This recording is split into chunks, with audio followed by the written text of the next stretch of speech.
नमस्कार दोस्तों, एक बार और आपके अपने YouTube चैनल बुनकर मैथमेटिक्स में आप सभी दोस्तों का हार्दिक स्वागत करता हूं। एक और नया वीडियो लेकर के आया हूं और दोस्तों आज की इस वीडियो में हम बात करने जा रहे हैं राजस्थान कर्मचारी चयन बोर्ड की ओर से जारी होने वाली भर्ती परीक्षा, वो है पटवारी भर्ती परीक्षा 2025।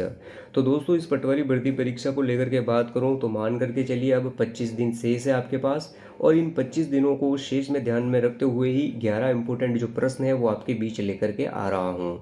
तो दोस्तों जरा भी मिस ना करें, यही वो प्रश्न हैं जो बार बार हर एग्जाम में रिपीट हो रहे हैं और 2025 में जो भी एग्जाम होने वाले हैं वहाँ पर फिर से आप इन प्रश्नों को देख सकते हो।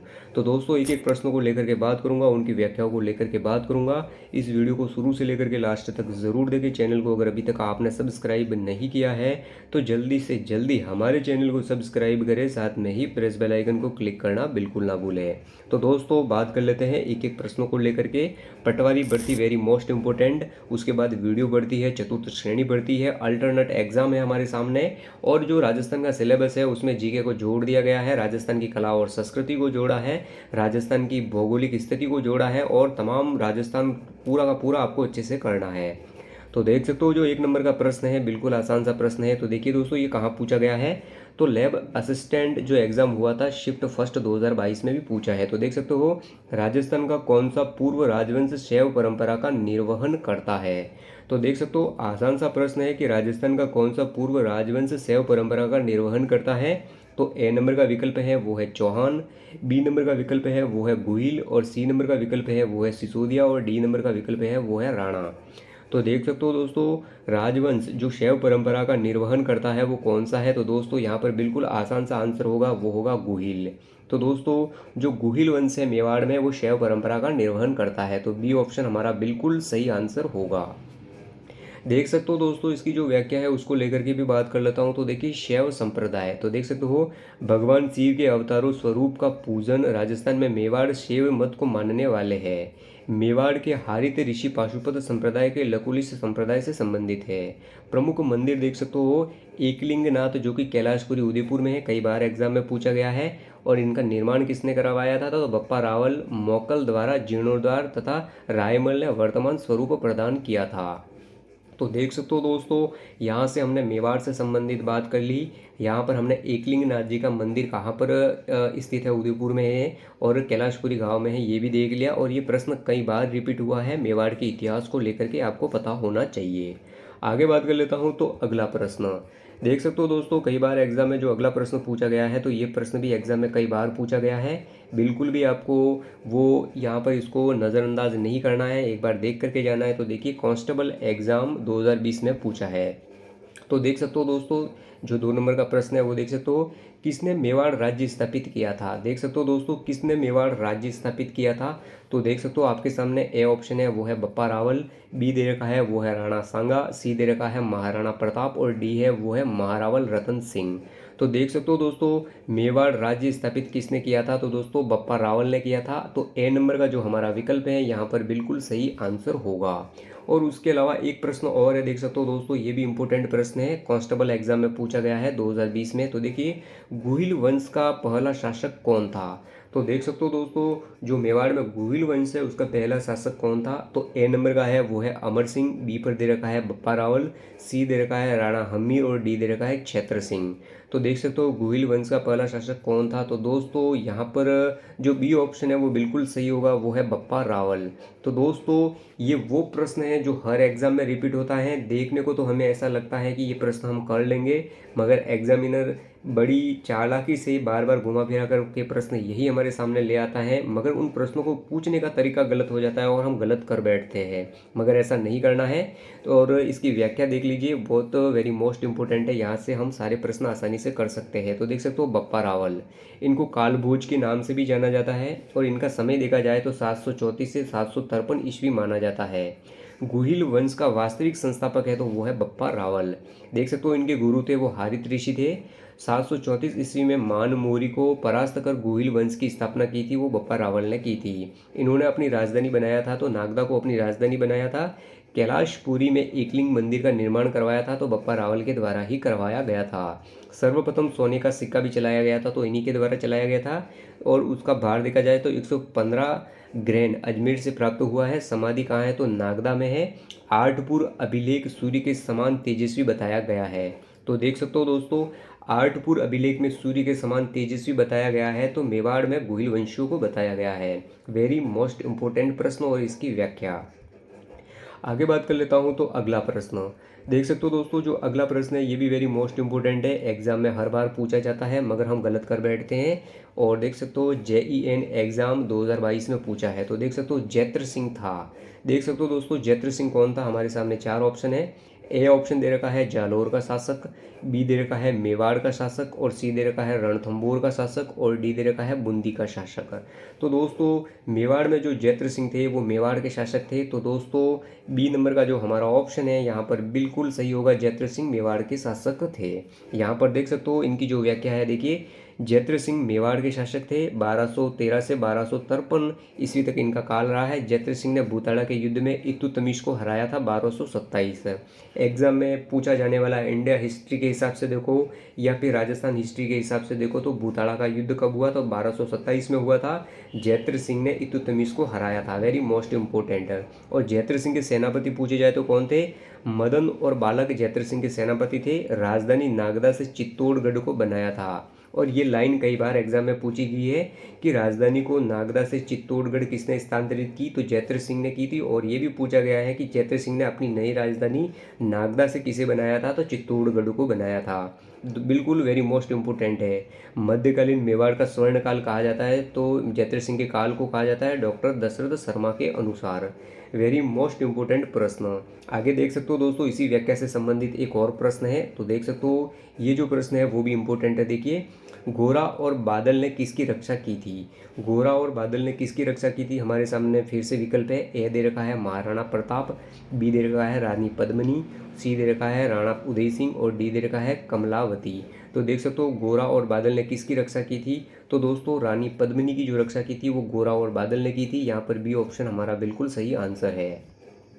आगे देख सकते हो दोस्तों, अगले प्रश्नों को लेकर के बात करता हूँ। आए हुए प्रश्न है सारे और वेरी मोस्ट इंपोर्टेंट है, फिर से रिपीट होने की संभावना बनती है, इसी उद्देश्य से मैं आपके बीच लेकर के आया हूँ। LSA एग्ज़ाम 2022 आने वाले समय में LSA एग्ज़ाम जून में होने वाला है। फिर से प्रश्न देख सकते हो, निम्नलिखित में से कौन सिसोदिया वंश के पूर्वज बने थे। तो देख सकते हो दोस्तों सिसोदिया वंश के पूर्वज कौन बने थे। ए ऑप्शन है राणा उदय सिंह प्रथम, बी है राणा प्रताप, सी दे रखा है राणा कुंभा और डी है राणा हम्मीर। तो देख सकते हो सिसोदिया वंश के पूर्वज किसे माना जाता है, तो डी वाला सही होगा, राणा हम्मीर सिसोदिया वंश के पूर्वज बने थे। अगले प्रश्न को बात करता हूँ तो रीट L2 में पूछा गया है 2022 में। देख सकते हो विषम घाटी पंचानन की संज्ञा मेवाड़ के किस शासक को दी गई थी। वेरी मोस्ट इंपोर्टेंट प्रश्न, हर बार ये प्रश्न पूछा जाता है कि विषम घाटी पंचानन की संज्ञा मेवाड़ के किस शासक को दी गई थी। हमारे सामने ऑप्शन है, ए है वो है राणा हम्मीर, बी दे रखा है राणा लाखा, सी है राणा कुंभा और डी दे रखा है राणा उदय सिंह। तो विषम घाटी पंचानन की संज्ञा मेवाड़ के शासक को दी गई है तो वो है राणा हम्मीर। तो यहाँ पर जो ए नंबर का विकल्प है हमारा बिल्कुल सही होगा। देख सकते हो दोस्तों इसकी जो व्याख्या है फिर से हम देख सकते हैं, यहाँ पर हमारा शॉर्ट रिवीजन हो रहा है। देख सकते हो राणा हम्मीर, इनका काल देखा जाए तो 1326 से लगा करके 1364 माना जाता है और इन्हीं को विषम घाटी पंचानन के नाम से जाना जाता था। 1326 में चित्तौड़गढ़ पर अधिकार कर गोहिल वंश की पुनः स्थापना की थी तो राणा हम्मीर ने की थी। सिसोदा जमींदार होने के कारण सिसोदिया कहा गया है इनको। मेवाड़ के उद्धारक की संज्ञा दी गई है इनको। वीर राजा रसिक प्रिया में कुंभा द्वारा बोला गया है। हिंदू प्रबल राजा कर्नल जेम्स टोड द्वारा कहा गया है। राणा कुंभा की कीर्ति स्तंभ प्रशस्ति में राणा हम्मीर को विषम घाटी पंचानन बताया गया है। तो दोस्तों वेरी मोस्ट इंपोर्टेंट प्रश्न। आगे बात कर लेता हूं तो अगला प्रश्न देख सकते हो हमारी स्क्रीन के सामने दो और अगले प्रश्न तैयार है तो इन प्रश्नों को लेकर के भी बात कर लेता हूं। और ये प्रश्न भी पूछा गया है, हेडमास्टर प्रवेशिका संस्कृत शिक्षा विभाग 2021 में पूछा है। तो देखिए राणा कुंभा की हत्या हुई थी, तो देखिए राणा कुंभा की हत्या हुई थी तो कहाँ हुई थी। ए नंबर का ऑप्शन है कुंभलगढ़ में, बी दे रखा है नागदा में, सी दे रखा है चित्तौड़गढ़ में और डी है अचलगढ़ में। तो देख सकते हो राणा कुंभा की हत्या हुई थी तो वो कुंभलगढ़ के अंदर हुई थी।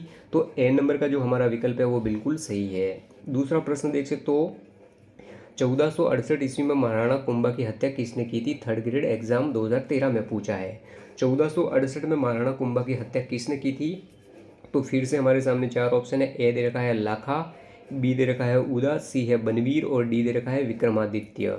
तो देख सकते हो 1468 में महाराणा कुंभा की जो हत्या की थी उदा ने की थी। तो दोस्तों जो बी नंबर का हमारा यहाँ पर विकल्प होगा वो बिल्कुल सही होगा। तो दोस्तों इन तमाम प्रश्नों को लेकर के हम बात कर लेते हैं इसकी व्याख्या को लेकर के। अगर इन प्रश्नों से हट करके भी किसी भी प्रकार का प्रश्न पूछा जाता है तो वो भी हम आसानी से कर पाएंगे। देख सकते हो उदा को ही उदयकरण कहते हैं, मेवाड़ का पितृहंता कहा जाता है। आगे देखिए महाराणा कुंभा की मामादेव कुंड पर 1468 ईस्वी में हत्या कर दी गई थी। तो उदा उनके पुत्र थे, उनके द्वारा की गई थी। दाड़िमपुर के युद्ध में रायमल ने हराकर मेवाड़ पर अधिकार किया था। 1473 में मांडू में बिजली गिरने से उदा उदयकरण की मृत्यु हुई थी। तो दोस्तों उदा और उदयकरण महाराणा कुंभा को लेकर के मेवाड़ के इतिहास से संबंधित सारी जानकारी है वो आपने देख ली। आगे बात कर लेते हैं अगले प्रश्न को लेकर के।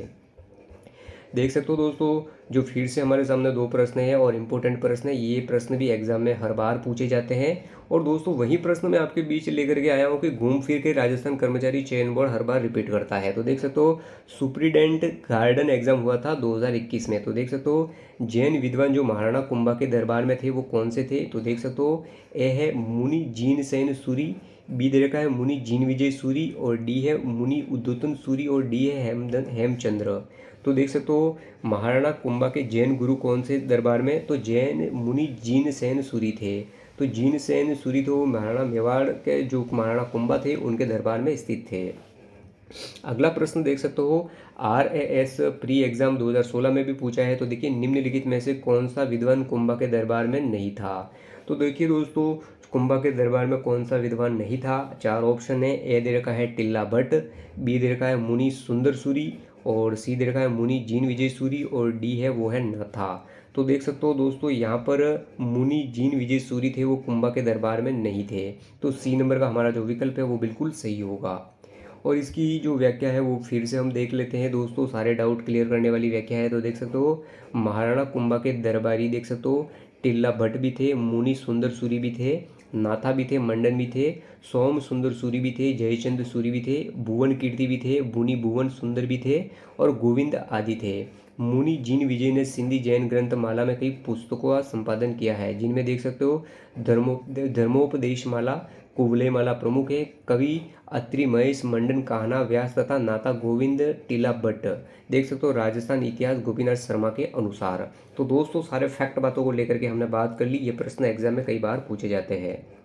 आगे देख सकते हो दोस्तों अगला प्रश्न है। तो अगले प्रश्न को लेकर के बात करता हूँ। तो देखिए वेरी मोस्ट इंपोर्टेंट दो प्रश्न महाराणा कुंभा से संबंधित ये प्रश्न भी कई बार एग्जाम में पूछा गया है। तो देख सकते हो JEN एग्जाम डिग्री 2022 में पूछा है। तो देखिए सारंगपुर का युद्ध कब लड़ा गया था? तो देख सकते हो दोस्तों सारंगपुर का युद्ध कब लड़ा गया था? मैं तो ये कहता हूँ कि छोटे से छोटा और बड़े से बड़ा हर एग्जाम में ये प्रश्न पूछा गया है। तो क्यों ना इस प्रश्न को अच्छे से समझ ले। तो देख सकते हो ए नंबर का है 1437, बी दे रखा है 1443 और सी है 1517 और डी है 1428।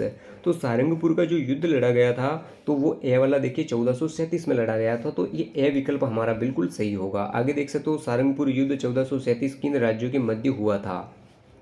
तो देख सकते हो मेवाड़ मालवा, बी है मेवाड़ मारवाड़, सी दे रखा है गुर्जर मारवाड़ गुजरात मारवाड़ और डी है मेवाड़ और चंदेल। तो जो सारंगपुर का युद्ध था 1437 में लड़ा गया था, मेवाड़ मालवा के मध्य लड़ा गया था। मेवाड़ की ओर से थे तो महाराणा कुंभा थे और मालवाड़ की ओर थे महमूद खिलजी फर्स्ट। तो दोस्तों ए नंबर का जो हमारा विकल्प है यहाँ पर बिल्कुल सही आंसर है। आगे देखिए अगले प्रश्नों को लेकर के बात कर लेता हूँ। तो देख सकते हो अगले प्रश्न हमारे बीच है और वेरी मोस्ट इंपोर्टेंट प्रश्न, इस प्रकार के प्रश्न भी पूछे गए हैं। तो देख सकते हो असिस्टेंट टेस्टिंग ऑफिसर 2021 में पूछा है। तो देखिए सन 1437 में मेवाड़ मालवा युद्ध का तत्कालीन कारण क्या था? तो देखिए सकते हो दोस्तों 1437 में जो सारंगपुर का युद्ध हुआ था देख सकते हो मेवाड़ और मालवा के बीच में, उसका तत्कालीन कारण पूछा गया है। तो देख सकते हो ए नंबर है नागौर पर राजनीतिक नियंत्रण मुद्दा, बी दे रखा है मालवा का महापा पवार को मेवाड़ को सौंपने से इनकार और सी दे रखा है मालवा का सिरोही की देवा राजपूतों को मेवाड़ के विरुद्ध समर्थन और डी दे रखा है मेवाड़ का मांडू दरबार के एक विद्रोही सामंत को आश्रय देने का प्रयास। तो दोस्तों जो सही आंसर होगा वो है मालवा का महापा पवार को मेवाड़ को सौंपने से इनकार। तो दोस्तों यहाँ पर जो बी विकल्प है हमारा बिल्कुल सही आंसर है। और इसकी व्याख्या को लेकर के बात कर लेता हूँ, वेरी मोस्ट इम्पोर्टेंट हमारा जो शॉर्ट रिवीजन हो रहा है, सबसे बड़ी बात ये है। तो देख सकते हो सारंगपुर का युद्ध 1437 में लड़ा गया था। महाराणा कुंभा और मालवा मांडू के महमूद खिलजी प्रथम के बीच लड़ा गया था। इनका कारण क्या था, देख सकते हो चाचा और मेरा के साथी महपा पवार को आश्रय देना। परिणाम क्या रहा, तो महाराणा कुंभा की विजय होती है, महमूद खिलजी बंदी बना लिए जाते हैं। विजय स्तंभ का निर्माण 6 माह बाद कुंभा ने महमूद खिलजी को रिहा किया था। Very most important fact. आगे बात कर लेता हूँ। तो अगला प्रश्न देख सकते हो दोस्तों, अगला प्रश्न भी इम्पोर्टेंट है और ये प्रश्न भी पूछा गया है। तो JEN सिविल एग्जाम 2020 में पूछा है। तो देखिए, राजस्थानी वास्तुकला का जनक किसे माना जाता है। तो देख सकते हो राजस्थानी वास्तुकला का जनक किसे माना जाता है। ए है वो है राय सिंह, बी है मान सिंह, सी दे रखा है महाराजा विनय सिंह और डी दे रखा है राणा कुंभा। तो देख सकते हो राजस्थानी वास्तुकला का जनक राणा कुंभा को माना जाता है। तो डी नंबर का हमारा जो विकल्प है वो बिल्कुल सही होगा। देख सकते हो यहाँ पर जो थ्योरी है उसको लेकर के बात कर लेता हूँ। तो देख सकते हो महाराणा कुंभा को राजस्थान में वास्तुकला का जनक कहा जाता है। कुंभा ने आबू विजय के उपलक्ष्य में 2 दुर्ग बनवाए थे। एक नंबर देख सकते हो अचलगढ़ सिरोही में, 2 है वो है बसंतगढ़ बसंती दुर्ग पिंडवाड़ा सिरोही में है। कुंभा द्वारा निर्मित अन्य दुर्ग देख सकते हो कुंभलगढ़ सादड़ी पहाड़ी जरगा पहाड़ी गांव राजसमंद में है। मचान दुर्ग उदयपुर में है और बोराट दुर्ग भी उदयपुर में है। बैराट दुर्ग जो कि भीलवाड़ा में है कुंभा द्वारा निर्मित है। मेवाड़ के 84 दुर्गों में से 32 दुर्गों का निर्माता कुंभा को माना जाता है। तो very most important Maharana Kumbha. आगे देखिए, आगे प्रश्न अगले प्रश्नों को लेकर के बात करता हूँ। तो देख सकते हो अगला प्रश्न देख सकते हो दोस्तों, ये प्रश्न भी इम्पोर्टेंट है, एग्जाम में पूछा गया है। तो देख सकते हो यहाँ पर कांस्टेबल एग्जाम 2020 में पूछा है। तो मालवा के किस सुल्तान को राणा कुंभा ने कई बार पराजित किया था। तो देख सकते हो मालवा के किस सुल्तान को राणा कुंभा ने कई बार पराजित किया था। महमूद खिलजी। आगे देख सकते हो अगला है दिलावर खान और आगे दे रखा है होशंग शाह और अगला डी है वो है बहादुर शाह। तो देख सकते हो दोस्तों, तो जो महाराणा कुंभा ने कई बार किसे पराजित किया था। तो देख सकते हो महमूद खिलजी प्रथम को किया था। तो ए नंबर का विकल्प है वो हमारा बिल्कुल सही होगा। देख सकते हो महाराणा कुंभा 1433 से लगा करके 1468 महमूद खिलजी प्रथम मांडू मालवा के शासन को परास्त किया था लगातार। सारंगपुर युद्ध 1437 महमूद खिलजी प्रथम की पराजय होती है। 1443 से 1446 से ईस्वी तक 1456 ईस्वी में लगातार 3 बार कुंभा ने परास्त किया था। 1457 में बदनौर ब्यावर युद्ध में पुनः परास्त किया था महमूद खिलजी को। आगे बात कर लेता हूँ अगला प्रश्न। तो देख सकते हो दोस्तों, जो अगला प्रश्न है देख सकते हो JEN डिप्लोमा एग्जाम में पूछा गया है। तो देखिए यहाँ पर महाराणा कुंभा के शासनकाल में चित्तौड़ का वास्तुकार कौन था। तो देख सकते हो मंडन, विद्याधर, दीमक और दीनाल चंद। तो देखिए दोस्तों, मंडन था महाराणा कुंभा का वास्तुकार। तो ए नंबर का जो विकल्प है हमारा बिल्कुल सही होगा। देख सकते हो महाराणा कुंभा का प्रसिद्ध शिल्पी मंडन था जिसने कुंभलगढ़ दुर्ग का निर्माण किया था। मंडन के भाई नापा और पुत्र गोविंद भी शिल्पी थे। रूप मंडल, देवमूर्ति प्रकरण, रूपावतार, वास्तु मंडन, वास्तुसार, कोदंड मंडन, शाकुन, वैद मंडन, प्रसाद मंडन, वार्ज वल्लभ, ये सारे के सारे यहाँ इनके द्वारा रचित है। आगे बात कर लेता हूँ अगले प्रश्नों को लेकर के। देख सकते हो दोस्तों, आज का जो अगला प्रश्न है वो आपके बीच है और ये लास्ट प्रश्न है। तो इसी प्रश्न को लेकर के बात करता हूँ और वेरी मोस्ट इंपोर्टेंट प्रश्न। देख सकते हो दोस्तों, ये प्रश्न भी एग्जाम में कई बार ऐसा का ऐसा पूछा गया है, फिर से रिपीट होने की संभावना बनती है। तो देखिए, JEN एग्जाम 2022 महाराणा सांगा ने किस युद्ध में बाबर की सेना को हराया था। तो देख सकते हो महाराणा सांगा ने किस युद्ध में बाबर की सेना को हराया था। तो ए है वो है पानीपत का प्रथम युद्ध, बी है गागरा का युद्ध, सी दे रखा है खानवा का युद्ध और डी है बयाना युद्ध। तो पानीपत देख सकते हो और महाराणा सांगा ने किस युद्ध में बाबर की सेना को हराया था। तो दोस्तों यहाँ पर डी देखिए, बयाना के युद्ध में जो था सांगा ने बाबर को हराया था। तो डी वाला बिल्कुल सही आंसर है। देखिए 1509 में महाराणा संग्राम सिंह मेवाड़ का शासक बने थे। 1517 ईस्वी में खातौड़ी कोटा, 1518 में बांडी धौलपुर इब्राहिम लोदी को हराया था। 16 फरवरी 1527 में बाबर महाराणा सांगा की सेना के मध्य बयाना भरतपुर का युद्ध हुआ था जिसमें सांगा विजयी रहे थे। तो दोस्तों वेरी मोस्ट इंपोर्टेंट ये जो 11 और 12 प्रश्न थे जो आपके बीच लेकर के आया, हर एग्जाम में रिपीट होते हैं और आने वाले समय में फिर से प्रश्नों को देख सकते हो। तो दोस्तों हमारे चैनल को लाइक और शेयर करना बिल्कुल ना भूलें। जय हिंद, जय भारत।